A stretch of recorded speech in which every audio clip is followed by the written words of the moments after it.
என்னோட பேர் மஞ்சு பாஷினி. சென்னையில் இருக்கேன். ஐயாவோட கிளாஸ் பார்த்தீங்கன்னா இப்போ ஒரு 1.5 வருஷமாக எனக்கு அதுக்கு முன்னாடியே தெரியும். இப்போ 2.5 வருஷமாக தெரியும். ஒரு வருஷமாக வந்துட்டு பார்த்தீங்கன்னா அவர் யூடியூப்பில் போடும்போது அவரோட நம்பர் பார்த்துட்டு என்னோட ஃப்ரெண்டு ரெக்கமெண்ட் பண்ணியிருந்தாங்க. உடம்பு ரீதியாக கொஞ்சம் பிரச்சனை இருந்தது அப்படின்னு சொல்லிட்டு அவருக்கு கால் பண்ணி பேசும்போது எப்படி சொல்கிறது, இப்போ இருக்கிற அந்த டாக்டர்ஸ்லாம் வந்துட்டு எந்த மாதிரி பேசுவாங்களோ அந்த மாதிரி இல்லை, ஒரு இயல்பான ஒரு மனிதராக பேசினாங்க. நான் கன்சல்ட் பண்ணிவிட்டு அதுக்கப்புறம் பேமெண்ட் ஏதோ தரணும் போல இருக்குது அப்படின்னு நினச்சிட்டு இருந்தேன். அதுக்கப்புறம் அவர் எதுவுமே கேட்கல. என் ஃப்ரெண்டுகிட்ட கேட்டாலும் அந்த மாதிரி ஒன்றும் இல்லை, அவர் வந்துட்டு சேவை அப்படிங்கிற மாதிரி தான், சர்வீஸ் மாதிரி தான் கொடுத்துட்ருக்காரு, ஒரு பாரம்பரிய வைத்தியர் அப்படின்ட்டு. ஒரு சின்ன ப்ராப்ளம் என்னென்னா கர்ப்பப்பையில் வந்துட்டு புண் இருக்குது அப்படிங்கிற மாதிரி ஒரு பிரச்சனை இருந்தது. அதனால் இர்ரெகுலர் பீரியட்ஸு இந்த மாதிரி நிறைய பிரச்சனை இருந்தது. டாக்டர் கிட்ட போகும்போது அவர்கிட்ட கேட்கும்போது ஒரு சிம்பிளான ஒரு மருந்து, அதாவது ஒன்றும் இல்லை, ஒரு சின்ன மருந்து அவர் உணவு மூலியமாக எடுத்துக்க சொன்னார்.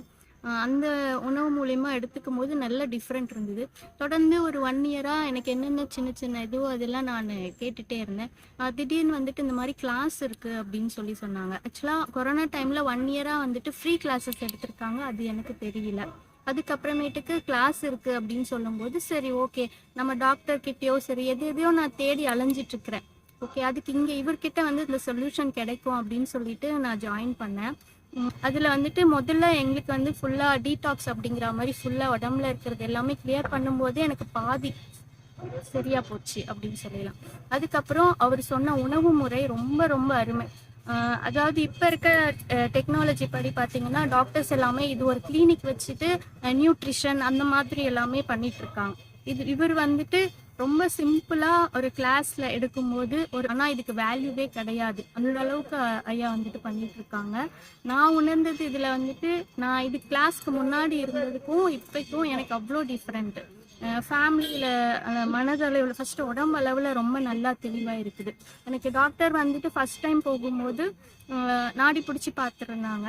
அப்போ வந்துட்டு என்னென்ன பிரச்சனை இருந்துன்னு சொல்லிட்டு எனக்கு சொன்னாங்க. இப்போ நான் ரீசெண்டாக போகும்போது நல்லா இருக்கீங்க அப்படின்னாங்க. எனக்காகவே நிஜமாலுமே நம்ப முடியல. நிஜமாலுமே வா நீங்கள் இன்னொரு தாட்டி நாடி பிடிச்சி பாருங்க அப்படின்ட்டு நான் சொன்னேன். என்னாச்சு உங்களுக்கு, நல்லா தானே இருக்கீங்க அப்படின்னு சொல்லிட்டு தான் சொன்னாங்க. எனக்கே ஷாக் ஆயிடுச்சு. ஒரு 1.5 வருஷம் 2 வருஷம் எனக்கு ரொம்ப வருஷமாக இந்த மாதிரி சின்ன சின்ன ப்ராப்ளம் இருந்துட்டு தான் இருக்குது. இதுக்குள்ளே இப்படி சால்வ் ஆகுமா? ஒன்றுமே பண்ணல. ஃபுட்டு, அதாவது உணவு முறையெல்லாம் மாற்றினது, சில விஷயங்கள் சில எக்ஸ்ட்ராவாக மருந்துன்ட்டு கூட சொல்ல முடியாது, நேச்சுரல் ஃபுட்டு தான் நான் எடுத்தது. அதுலேயே அவ்வளோ டிஃப்ரெண்ட் இருக்குது. இது உடல் அளவில். மனதளவுலங்கும் போது உணவு கரெக்டாக எடுத்துக்கும் போதே வந்துட்டு டீடாக்ஸ் அப்படிங்கிற உடம்புல கழிவு சேராத அளவுக்கு எனக்கு என்ன வேணுமோ ஐயா எனக்கு சொல்லி கொடுத்துருக்காங்க. அப்போ அந்த மாதிரி பண்ணும்போது மனசும் ரொம்ப தெளிவாக இருக்குது. கூடவே வந்துட்டு சில மெடிடேஷன் அந்த மாதிரி எல்லாமே சுவாச பயிற்சி அதெல்லாம் சொல்லி கொடுத்துருக்காங்க.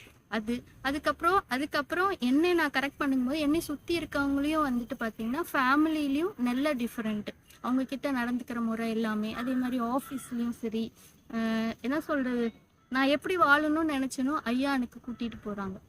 இதை தவிர இந்த ஒரு வார்த்தை போதும் அப்படின்னு நினைக்கிறேன். நன்றி.